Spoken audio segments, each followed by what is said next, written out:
சால மீன் குழம்பு எப்படி செய்கிறதுன்னு பார்க்கலாங்க. வீடியோ முழுவதும் ஸ்கிப் பண்ணாமல் பாருங்கள். வீடியோ பிடிச்சிருந்தா லைக் பண்ணுங்கள், ஷேர் பண்ணுங்கள், கமெண்ட் பண்ணுங்கள். முதல் முறையாக பார்க்க இருந்தால் சப்ஸ்கிரைப் பண்ணி வைங்க.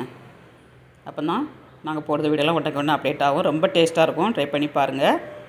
இன்றைக்கி எங்கள் வீட்டில் லஞ்சு சால மீன் குழம்புங்க. ஒரு கடாய் அடுப்பில் வச்சுக்கோங்க.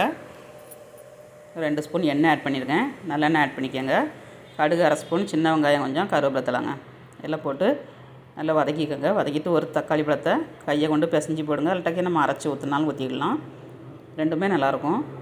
அன்றைக்கி கையை கொண்டு பிசைஞ்சு போட்டிருக்கேன். இந்த மாதிரி கையை கொண்டு நல்லா பிசைஞ்சிட்டு அப்புறமா தேங்காய்ங்க, ஒரு சின்ன தேங்காயில் பாதி தேங்காய், அப்புறம் 1 ஸ்பூன் மிளகு, 1 ஸ்பூன் ஜீரகம், சின்ன வெங்காயம் ஒரு கைப்பிடி அளவு. சின்ன வெங்காயம் நிறைய போட்டு அரைங்க, குழம்பு நல்லாயிருக்கும்.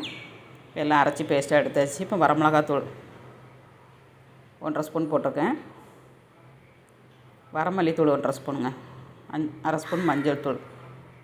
வரமல்லித்தூள் வந்து நிறைய போடக்கூடாது, மீன் குழம்புக்கு கடுத்து போகும். அதனால் குறைய ஆட் பண்ணிக்கோங்க. தேங்காய் கொஞ்சம் அதிகமாக அரைங்க, குழம்பு நல்லாயிருக்கும் டேஸ்ட்டு.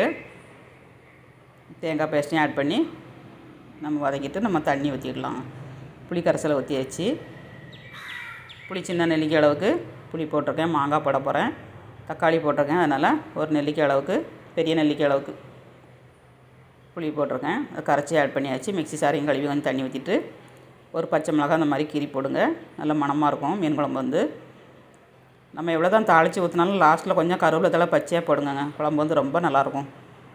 உப்பு ஆட் பண்ணி மீனையும் ஆட் பண்ண போகிறாங்க. 1/2 கிலோ சால மீன்.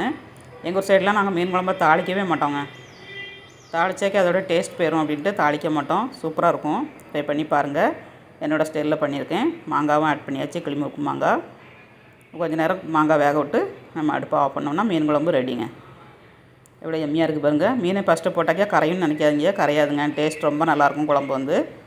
அதனால் மீனை ஃபஸ்ட்டே ஆட் பண்ணிக்கோங்க. குழம்போட டேஸ்ட்டு கிடைக்கிறதே அந்த மீனை ஃபஸ்ட்டு ஆட் பண்ணுறது தாங்க.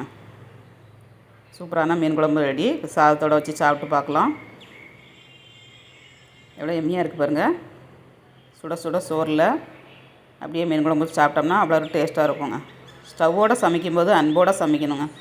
அன்போடு சமைச்சிங்கன்னா சுமாராக இருக்க மீன் குழம்பு கூட சூப்பராக இருக்குங்க. கரெக்டு தானே? வீடியோ பிடிச்சிருந்தா லைக் பண்ணுங்கள். பாய்.